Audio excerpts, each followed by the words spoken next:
to the politics team and everybody who's worked on that this year. Okay, now it's 7. So let's get started. I'm Justin Boyan. I'm the president of Climate Action Rhode Island.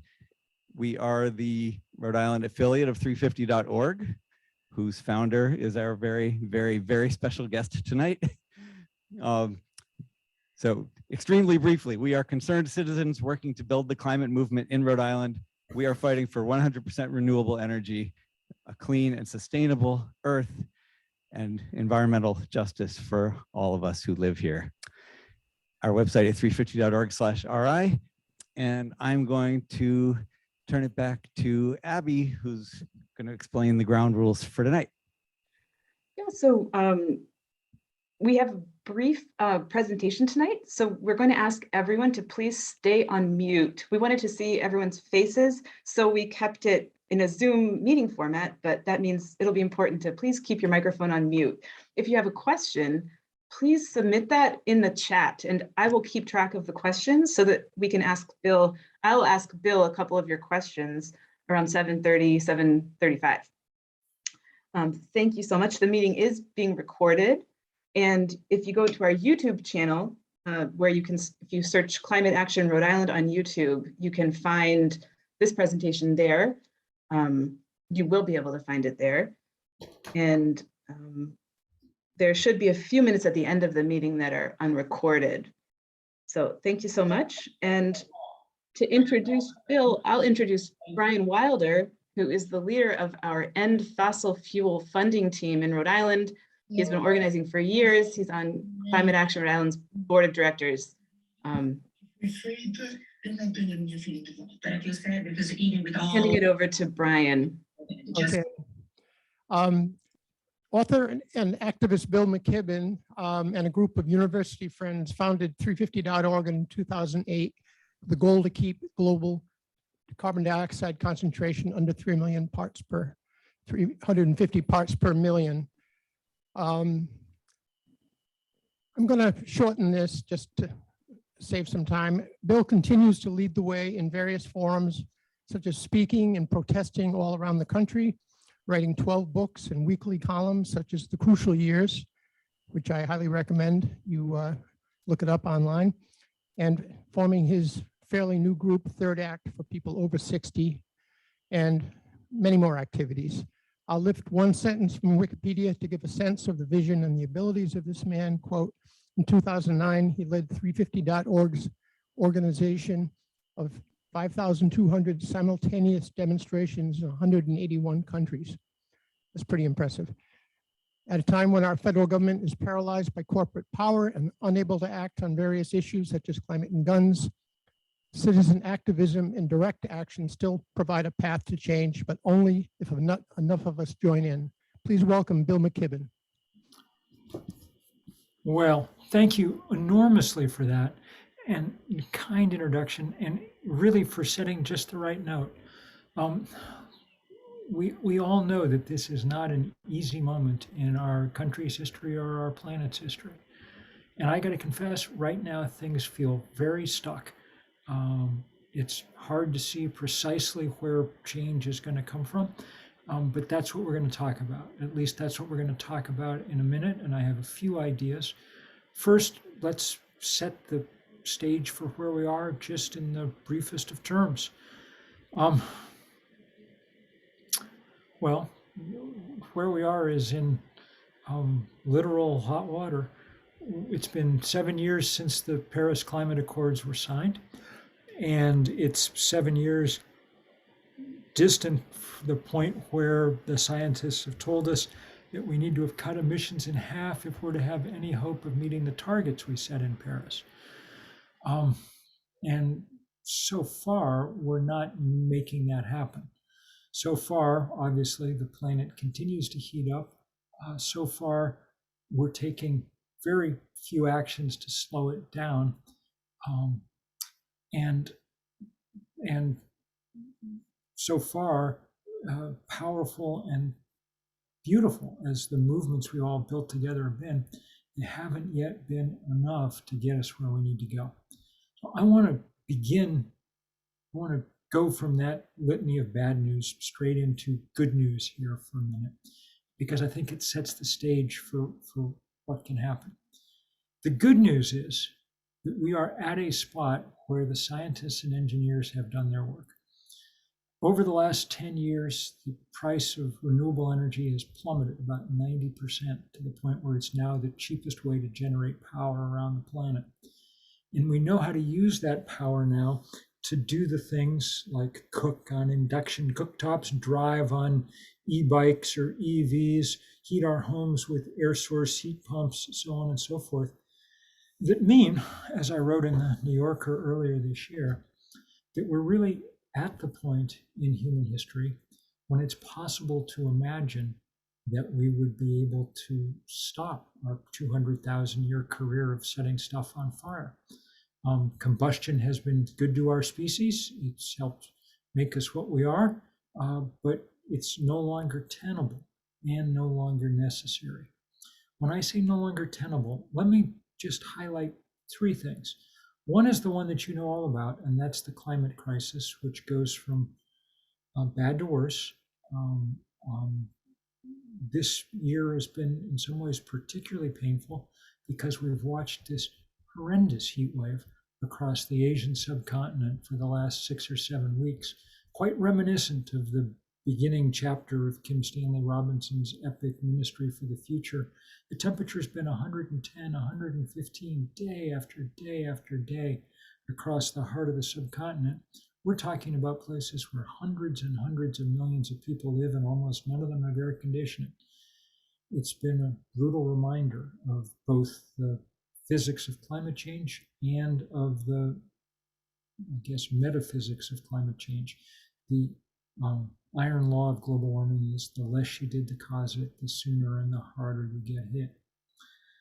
The second reason it's untenable is one that we don't talk about as often as we should, and that's the fact that burning stuff, fossil fuel, is extraordinarily damaging even without its effects on the climate. We finally have good data on this. A huge study completed around the world last year found that breathing the combustion byproducts of coal and gas and oil kills about 9 million people on this planet every year. 9 million in relative terms is a lot.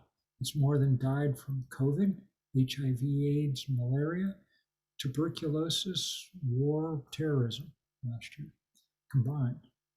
It's the second or third leading cause of death, depending on how you count these things. And again, it's not necessary. We don't know how to cure cancer, but we know how to cure this. You shut down the sources of those emissions that again are breathed mostly by the poorest and most vulnerable in our country and around the world.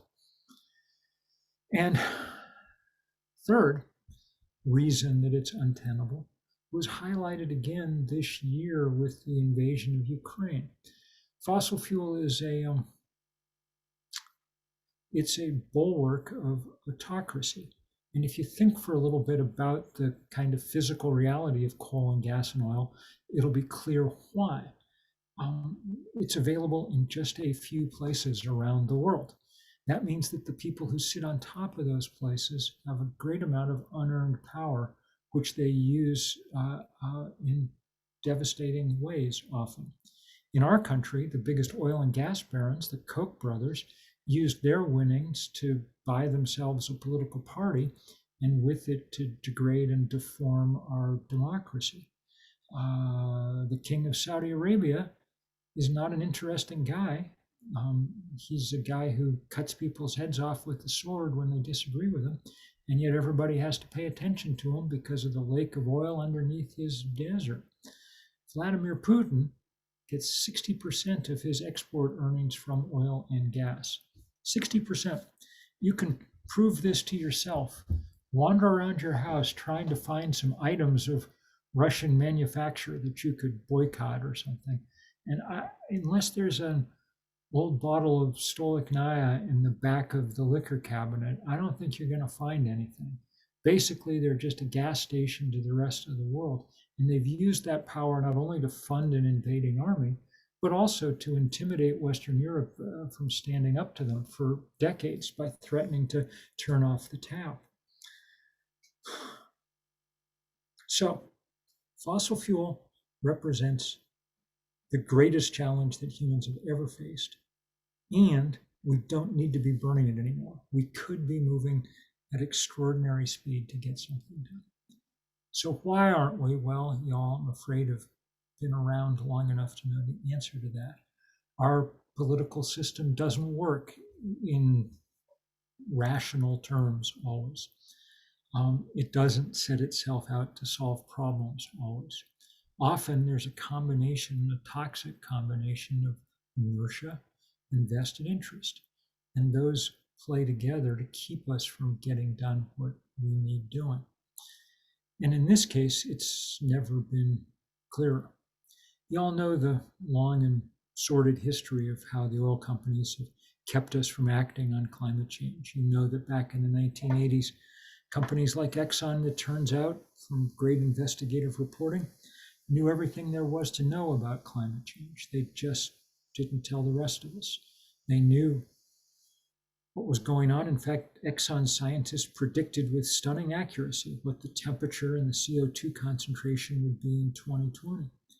And those scientists were believed. Exxon started building all their drilling rigs higher to compensate for the rise in sea level they knew was coming. But instead of fessing up to everybody else, instead they spent across the industry billions of dollars building an architecture of deceit and denial and disinformation that kept us locked for 30 years in a completely sterile debate about whether or not global warming was real. The debate both sides knew the answer to, just one of them was willing to lie. An effective lie, a lie that finally they've had to more or less dispense with because it's clear to just about everybody at this point just how devastating climate change is. At a certain point, once there have been forest fires every summer on a scale we've never seen, and hurricanes dropping more rain than we've ever seen, and so on and so forth, who are you going to believe? Fox News or your own lying eyes, you know? And so public opinion has turned fairly decisively, and this is in large part thanks to the efforts of people like you, to understanding that we have a real problem that we have to do something about. So now the fossil fuel industry has moved into a different mode, denial via delay, denial via pretending that they're doing things. If you watch Exxon's ads now, you would think that Exxon was basically an algae company that happened to have a few oil wells on the side.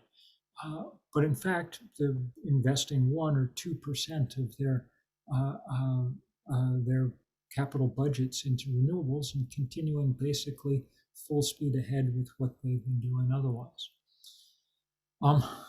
And they haven't slackened for a moment in their efforts to game the system to keep change from happening. We've all watched this painful process this year. Joe Biden, with his Build Back Better bill, made a good faith effort to have the first serious climate legislation that the Congress has ever passed. Not one of the 50 Republicans would vote for it. And sadly, only 49 of the 50 Democrats were on board. There was one guy who wasn't, Joe Manchin from West Virginia. So first he stripped out the clean energy pricing plan, the kind of stick that was part of this work, and that would have forced utilities to up their rate of renewables. That was replaced with hundreds of billions of dollars in tax credits, a kind of all carrot approach. Not as good, but still useful. But Manchin, so far anyway, has blocked that as well. Joe Manchin took more money from the fossil fuel industry than anybody else in DC. Not an easy contest to win, he won it. And the return on investment for that has been staggering. They've been able to prevent a fundamental challenge to their business model, or at least delay it for a few years. And that's terrifying because a few years is precisely what we do not have. It's always important to remember, maybe the thing foremost to keep in mind, that climate change is a time test. If we don't solve it soon, we don't solve it. No one has a plan for refreezing the Arctic once it's melted. So the onus is on us to figure out how to make things happen as fast as we can, even in the face of that kind of opposition. It strikes me that at this point, while it's really important for all of us to be taking action in our own lives, we are past the point where individual action can really make the math of climate change work. It can't be squared at this point, one Tesla at a time, one vegan dinner at a time. The most important thing for individuals to do is what you guys are doing, to come together in groups large enough to exert real leverage on this system and change the basic political and economic ground rules. I think there's two levers to pull that are big enough to matter. The first of those is market politics. And on the federal level, we're pulling it to as far to the ground as we can without, as I've said, enough result coming. In fact, it's been painful to watch Biden's administration because they've pulled their punches on a number of things they could have done by executive action, I think for fear of offending Manchin and costing them a vote that they may never get anyway.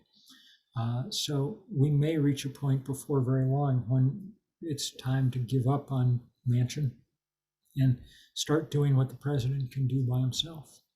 It's also clear that a lot of politics has to take place at the state level, which is why what you're doing at the State House is really important in Rhode Island and so many other places. And I'm glad for the news the Senate passed a good renewables bill. That's really important. I wish I could tell you that's all we need to do, but it isn't. We can't solve this even one state at a time because there's too many states and too many countries that won't participate easily. So the other thing we need to do is pull the other lever big enough to matter, and that one's market money or finance. This is the work that we started doing with the vast fossil fuel divestment campaign. It wasn't vast when it began. There's probably some of you who remember that first roadshow that we did in the autumn of 2012. It came to Providence, among other places. And we had big crowds all over the country, and those people then went and started campaigns in thousands of different places to get them to divest from fossil fuel. And they've been staggeringly successful. It's become the biggest anti-corporate campaign of its kind in history. We're at $40 trillion in endowments and portfolios and pension funds that have divested from fossil fuel.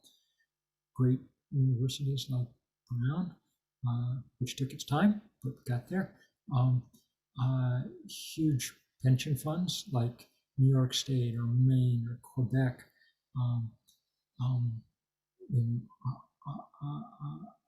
big religious denominations, on and on and on.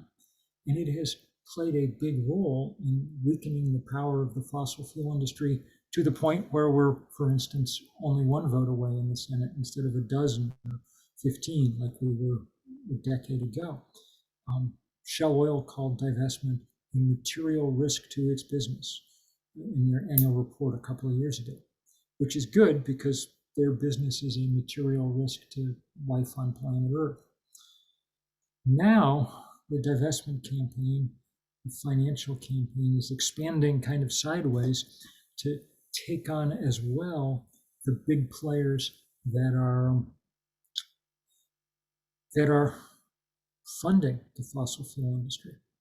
The four big American banks, Chase, Citi, Wells Fargo, Bank of America, between them have lent more than $1 trillion to the fossil fuel industry since the Paris Climate Accords were signed. They did not need Donald Trump to sabotage it. They were happy to do it themselves. And that lending continues, even though the scientists have now said explicitly that there can't be any further expansion of the fossil fuel industry if we're to have any hope of meeting our goals.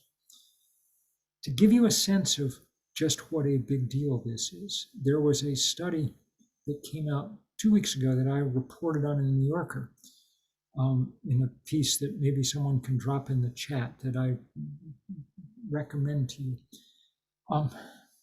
It was a first study of the cash effects, the effects of cash on carbon, on what money in the bank, on how much carbon it produces. And the numbers were really staggering. They began with the big tech companies because they're cash rich and because they've all committed to having zero emissions. But they can't if they keep banking with these big banks or if those banks won't change their policies.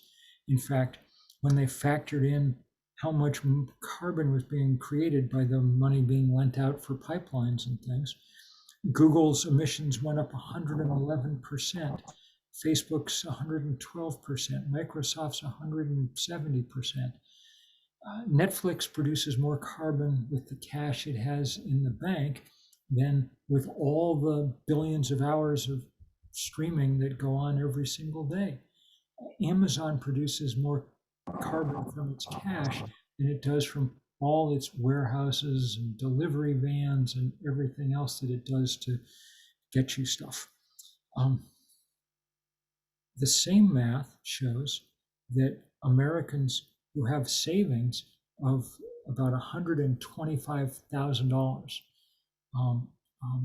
in the banking system, in the mainstream banking system, are producing as much carbon from that cash as from all the aspects of a normal American life. That is, it produces as much carbon as the average American produces by driving, cooking, heating, cooling, flying in the course of a year. For those of us with bank accounts, it's soluble. We can find banks, local credit unions and things that take at least a good deal of that carbon out of the equation. But if you're and we're doing precisely that, and we want you to join us, to which I'll get to in a minute. But if you're a big company like Apple, you can't really go to the local credit union. You've got too much money. You're 100 times their size. So they need to go to Chase and Citi and tell them to clean up their act. That's good. It's important that we all organize and push, and it'll work much better if Tim Cook or Jeff Bezos are also sitting down with Jamie Dimon, the CEO of Chase, and telling him to clean up his act. Those are heavy hitters that we want on board. And so watch that story and participate in it. Let me back off for just a minute before I tell you more details of how we're attacking these kind of things, just to talk for a minute about who should be doing this work. The answer to that, of course, is everybody. But so far, young people have been doing the absolute most of it. I started 350 with 7 college students. They were amazing, and they found other young people all over the world, especially in the developing world where most people are young. Those divestment campaigns, especially on campus, were run mostly by young people. And those young people, when they graduated from college, went on to continue their work by founding the Sunrise Movement, which brought us the Green New Deal and now Build Back Better. And of course, there's the incredibly remarkable work done by junior high and high school students all over the world. You know about Greta Thunberg, and you should. She's fantastic. She's one of my favorite people to work with in the world. But she would be the first to tell you that the really good news is there are 10,000 Greta Thunbergs scattered across the planet, and they have, no kidding, 10 million followers. I mean, that's how many people walked out of school in September of 2019, right before the pandemic hit. All that youthful energy is fantastic, but it is not fair to take the deepest problems the world's ever stumbled into and assign them to 17-year-olds as extra homework, in between algebra and field hockey practice. Would you mind saving the planet? They're doing their part, but it's both ignoble and impractical to ask them to do it on their own. And that's why it's really good news that so many people are backing them up, especially, I think, older people. We formed Third Act a year or so ago to unite people over the age of 60 working on these issues. And one reason for that is that we have extraordinary power. There's 70 million people over the age of 60 in this country, which is bigger than the population of France. But it goes beyond that. We all vote like crazy. And so if you're interested in affecting Washington, you need to have some purchase within that demographic. And we ended up with most of the money. About 70% of the financial assets in the country belong to people who are 60 or older, compared with about 5% for millennials. It's not fair, but that's how it is. So if you want to push Wall Street, it's a good group to be working with too. The reason for doing it is not in any way to cannibalize the work that others are doing. And I keep working just hard to help 350 and everybody else who's working in this movement. More, it's to try and help big groups of older Americans re-identify who they are a little bit, change their sense of how they should be thinking. The sort of conventional wisdom is that people become more conservative as they age, and there's a little bit of statistical backup for that. But we can't let that happen. And in the case of these generations, I don't think we need to. If you're in your 60s or 70s now, your first act was interesting. You were around for the sort of social, cultural, political transformations of your youth, the height of the civil rights movement, the anti-war movement, the birth of the women's movement, the first Earth Day. And those things brought tremendous and, in some cases, quick results. Within a year or two, the Clean Air Act and Clean Water Act had been signed, and indeed the air and water started getting cleaner. Think about that. After that, we may have slacked off a little bit, with many noble exceptions, all of whom I'm sure are on this call today. It's probably true that these generations in their second act were a little more interested in consumerism than they were in citizenship. So, okay, boomer, I mean, whatever. That's water under the bridge. And now people emerge for their third act with skills, with resources, with some time, with grandkids, kids, to focus their attention more fixedly on what their legacy is going to be. And right now, our legacy is going to be that we're the first people to leave the world in a worse place than we found it, which is not the legacy we want. And so people are really coming together in things like Third Act to try and change that. One of the campaigns we've got underway is this bank thing, and it's the big pledge about the banks, and you can find it easily at thirdact.org. And truthfully, you're welcome to sign it, even if you haven't quite gotten to 60 yourself, because knock on wood, you're headed our way. The pledge is that people will cut up their credit cards from these banks, will change their accounts at the end of the year if the banks haven't begun to move. No sense doing it right now by yourself, because I hate to say this, but Chase isn't going to notice. They're too big and each of us is too small. So we need to aggregate. And we're going to have a lot of fun cutting up credit cards at the end of the year. And then we're going to get to work on the next layer of this, going after all the places like Amazon and Costco and United Airlines and things that have their own credit cards and relationships with these banks. We're not going to stop until we've pulled that financial lever as far down as we can too. And we'll do it together in good humor.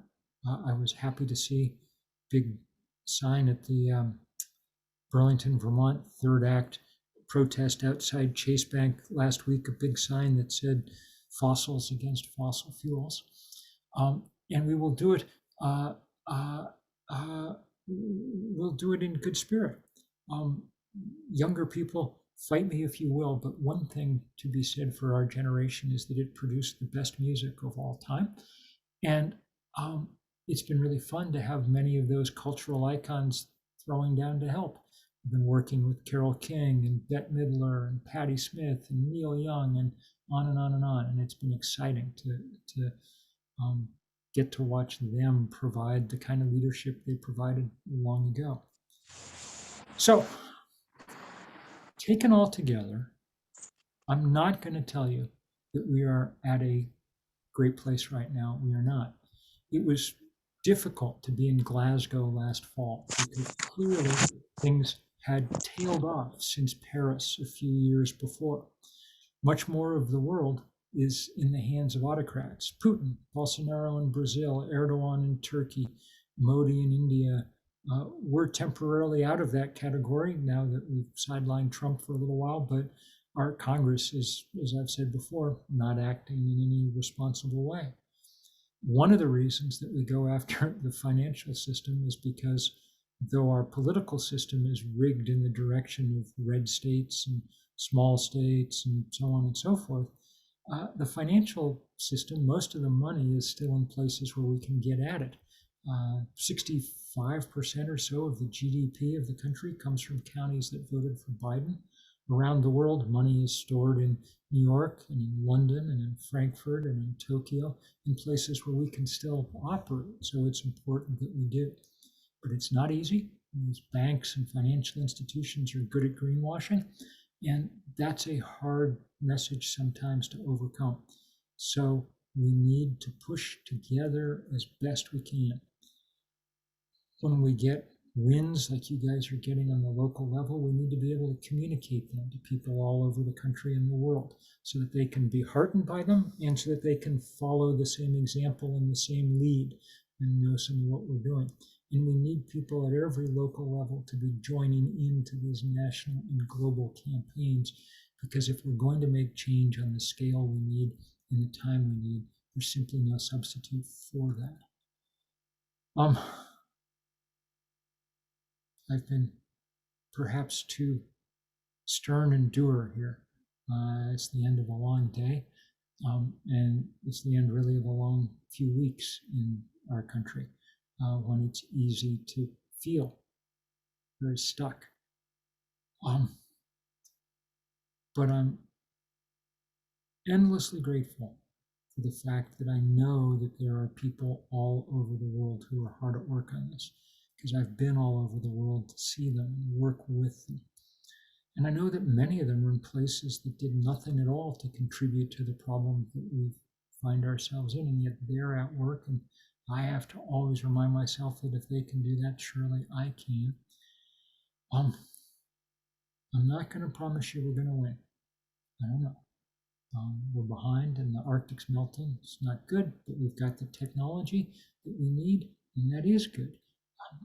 I'm going to promise you that it's a fight completely worth engaging in. This is the fight for our time, and in some ways for all time. And we have to take it with great seriousness. I mean, I was in New Orleans a couple of weeks ago, and I took an hour and went to the National World War II Museum, which is a fascinating place worth going if you're there. But the rooms that interested me most were the ones about the home front and just how Americans have changed and pushed and worked together during the Second World War. Our grandparents, to stand up to fascism, they had to cross the Atlantic and kill or be killed. We don't have to do that to stand up to the challenge of our time. We have to save lives. We have to spread good, clean energy technology the world around. But we have to do it with the same kind of focus. The planet is way outside its comfort zone, so we need to be outside ours. And well, let me just end there by saying thank you enormously for the work you're doing. It's inspiring to all of us. People around the world pay attention to it just as you pay attention to the work they're doing around the world. And I cannot thank you enough for it. I'm going to stop so that we have a moment for questions and critique and abuse if need be, or whatever else comes to mind, and ideas about where to proceed, but mainly just thank you. Thank you enormously. Thank you, Bill. And what we'll do is we'll take questions and comments via the chat, since we are such a large group tonight. So far, we've gotten 2 questions. I think you've touched on them a bit, but I'll ask them both at once. The first one is about what can be done quickly. And I know you've mentioned some ways people can get involved, and we've put some links in the chat about Climate Action Rhode Island and also Third Act. So we encourage everyone to get involved. But Martin writes, I'm wondering what can be done on such a short time scale that is actually effective. Sometimes it feels like violent revolution is the best course of action.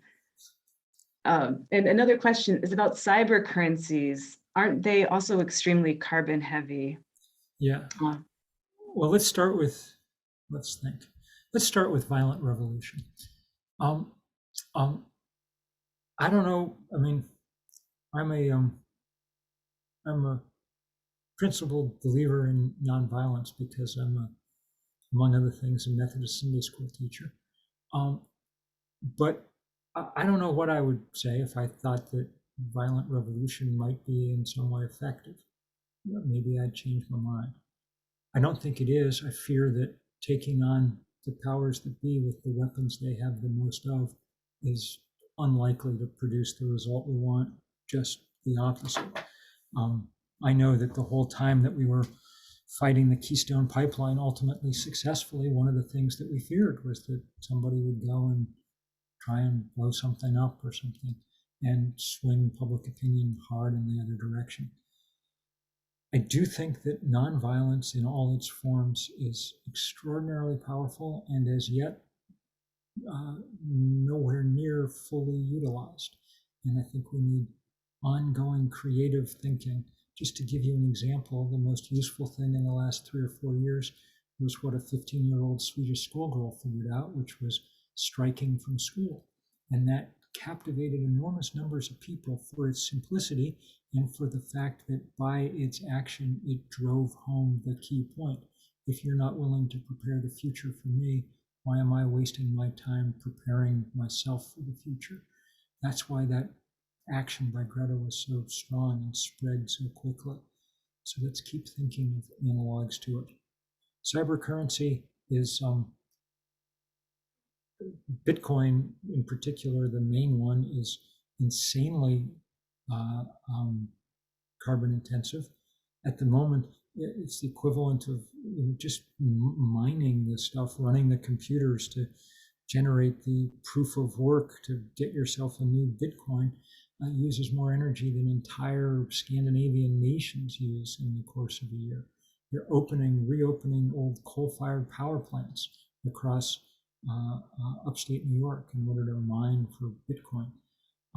This is not like, to see the question that people are using, not like Venmo. I mean, this is cryptocurrency is its own strange thing, and all of it for no real reason. I mean, there's no argument for these currencies at this point, except for the argument that somehow they allow you to avoid the government. But trying to weaken and avoid democratic government is not really what we want. We want to strengthen our ability to work together on things. So I feel confident, entirely confident of relatively few things in the world, but one of them is that we can probably do what we need to do without bizarro coins. So thank you. And I'll ask, I have had several questions that are on a similar topic, and maybe other people in the meeting who want to chime in the chat could also help answer. We have several people who want to know where they can move their own money, maybe from their IRAs. How can they learn more about the divestment issue? How can they know what financial institutions are more responsible? Sure. Go to thirdact.org and poke around on the website, or Stop the Money Pipeline. In the most general terms, if you want the key is to get your money and your credit cards and things out of these 4 big banks. If we could pressure them, that would be amazing. And really what we want them to do is stop funding the expansion of the fossil fuel industry. That's the obvious sort of compromise here. Yes, it's true we can't immediately overnight turn off all fossil fuel, so they need to have some kind of banking relationship to keep things going, but we can't be funding the expansion of this industry any longer. Your local credit union probably isn't doing this. There are medium-sized banks around the country that are free from the taint of most fossil fuel investment. Amalgamated Bank on the East Coast, beneficial state bank on the West Coast. There's a couple of web banks, Aspiration, Atmos. There's a fairly large bank in California called First Republic. So there are places that you can do this, and talk with your financial advisor about it too. By this point, they know what the funds are that are clean of fossil fuel and so on and so forth. But the political pressure has to come on those big four banks. And that's really what it is. It's sort of pressure, reputational pressure to get them to change. And if they do, the effects will be quick and global. If Chase announced tomorrow that it was no longer funding fossil fuel expansion, that would be reflected on every stock market in the world inside of 10 minutes. That's how that world works. It's more global than the political world. Wall Street is more of a global power than Washington at this point, and it works a lot quicker. None of that means it's easy, because we're basically talking about the capital and capitalism here. Do we have time for 2 more questions? Okay, can I ask 2 at once? Let's see. We have Ian McDonald from Connecticut, who I know has been really active in preventing a new plant from opening. He asks, grid operators like ISO New England and utilities have advocated for various delays, caps, and limits on the entrance of renewables into energy markets. Do you have any thoughts on how to counteract this? The only way to counteract this is with lots of sunshine and lots of presence. You have to be there at those meetings the way that you've been, Brian, and that's why you've had some success. Look, the one good thing to be said about public utility commissions and the like around the country is that though they're usually captured by utilities and they're slow and everything else, nobody pays any attention to them. So if you do pay some attention to them, that attention, even from a few people, will be far more than they're used to, and change can actually sometimes come pretty dramatically. But there are all kinds of bottlenecks like this in the system that we desperately need to be pushing hard on, and it's one of the places too where we need the federal government doing more to try and change the regs and push these guys in the right direction. It's why the destruction by Manchin of the clean energy pricing plan was such a sadness. Thank you for this speed round of questions and answers. So the last question is from Dugan Becker, who actually will be speaking to us next month about wind power. And his question is, recognizing that giant fossil fuel companies won't disappear overnight, what role do you think these companies should have in a net zero future? Do we try and shut them down or motivate them to transition to renewables? In a logical world, they'd be playing a huge role. They're energy providers and so on. So far, they've shown no willingness to do this. And the reason is that their business model has historically generated larger returns than you can generate from renewable energy. Don't get me wrong, there's plenty of ways to make money off renewable energy, and there's tons of jobs in it, which is why it's so exciting that coastal Rhode Island is going to turn into one of the places that supplies and outfits this, the new wind industry, and why it's so exciting that you guys have managed to shut down power plants and so on and so forth. But the return isn't the same, and the reason for that, again, is rooted in physics. If you think about it, you can make money putting up a solar panel, but then the energy gets delivered every single day when the sun rises above the horizon. For Exxon's point of view, that's the stupidest business plan on earth, because they've prospered by making you write a new check every few weeks for another delivery of energy ad infinitum, and that would end. So that's why the resistance has been so visceral, so strong, so sustained. I think at this point that their political power has to be broken. And if it is broken, if we're able to break it, then perhaps they'll be able to chart a new path, but not until. So that's why we do what we do. Let me just say thank you guys so much. Rhode Island's been one of the places where we've seen spectacular change start to come, and we need more of it. And I know you guys can produce it. Just God bless. And so Talked many about the thanks. boomers having their Um, third act. I'm very sorry to have to leave. I have to give a talk to the new educators working group at Third Act. Hundreds of teachers from around the country who are joining in, but I'll bring them good wishes from Rhode Island and many, many thanks. Please do. Thank you so much for joining us. Take care. And everyone else, please stick around. We want to give you some more information about how we need your help and how you can join us and get involved. So, and hopefully at the very end of the meeting, we can have a little more discussion. So let me just put our slides back up here. We want to hear from Will Maxian from Cumberland, who's going to tell us a bit more about what we can do. Let me just get these slides back up. Got to share my screen.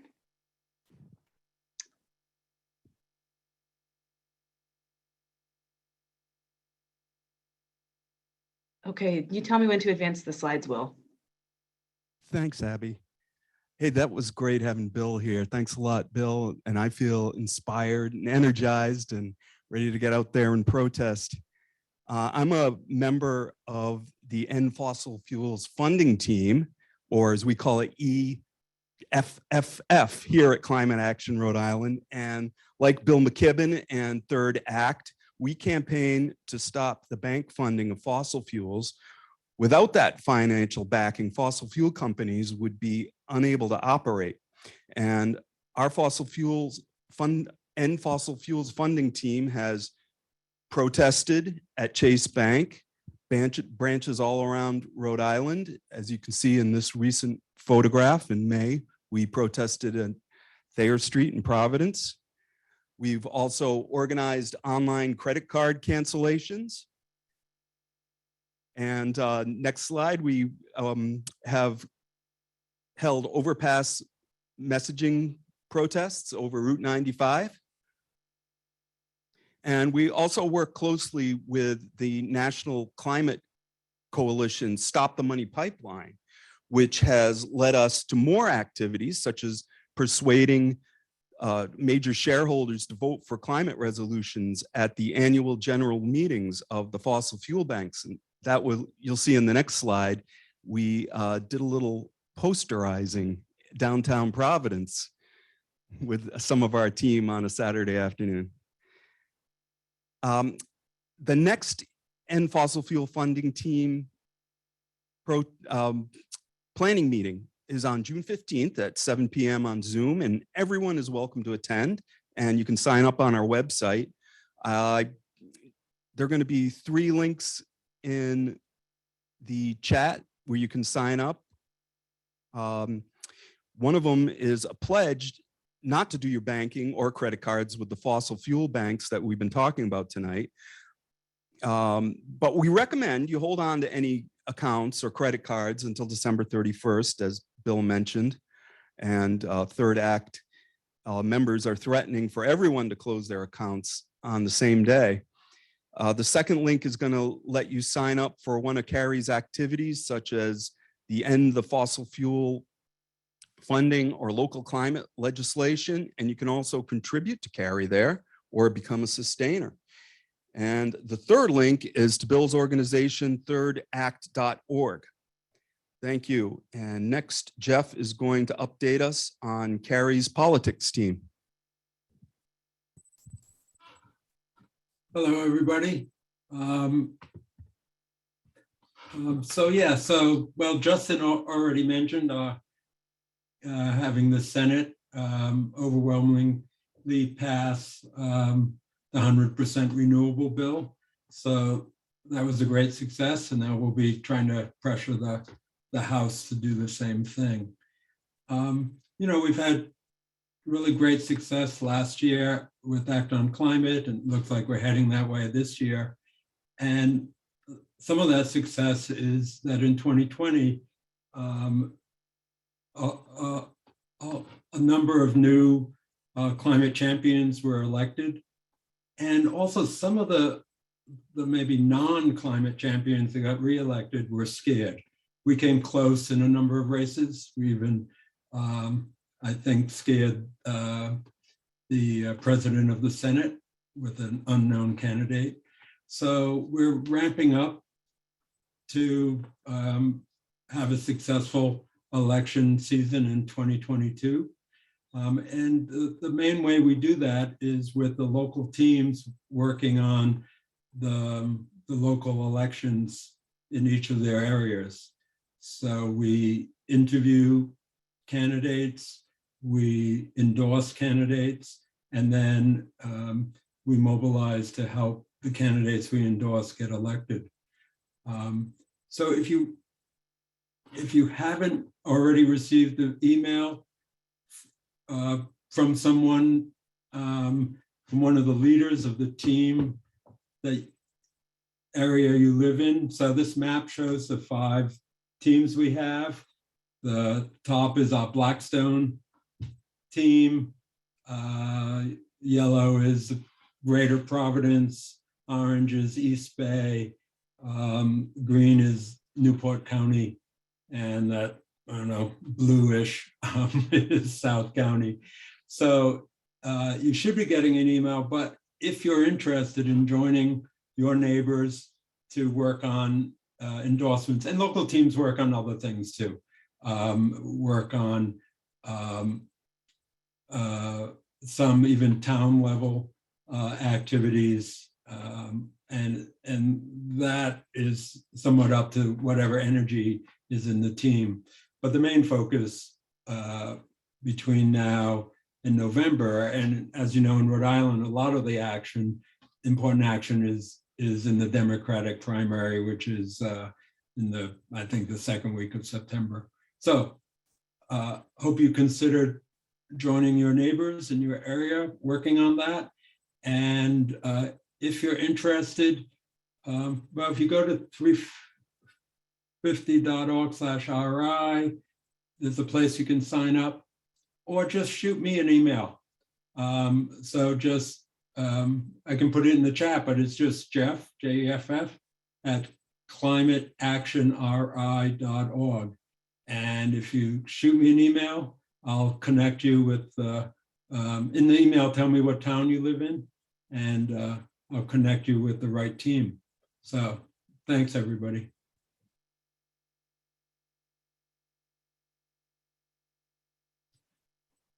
So we want to make sure that, you know, people hear about next month's talk and meeting. It will be on Wednesday, July 6th. We usually have a monthly meeting, and around 7 p.m. on the first Wednesday, we'll be hearing from Dugan Becker from Mayflower Wind, who's here tonight, and we'll be learning about offshore wind 101. So that should be great, and we hope to see everyone again. Do shoot us emails or sign up at the links we sent. I think I'll stop recording, and then if anyone has any burning questions, they can let us know, and we'll wrap up tonight's meeting pretty soon.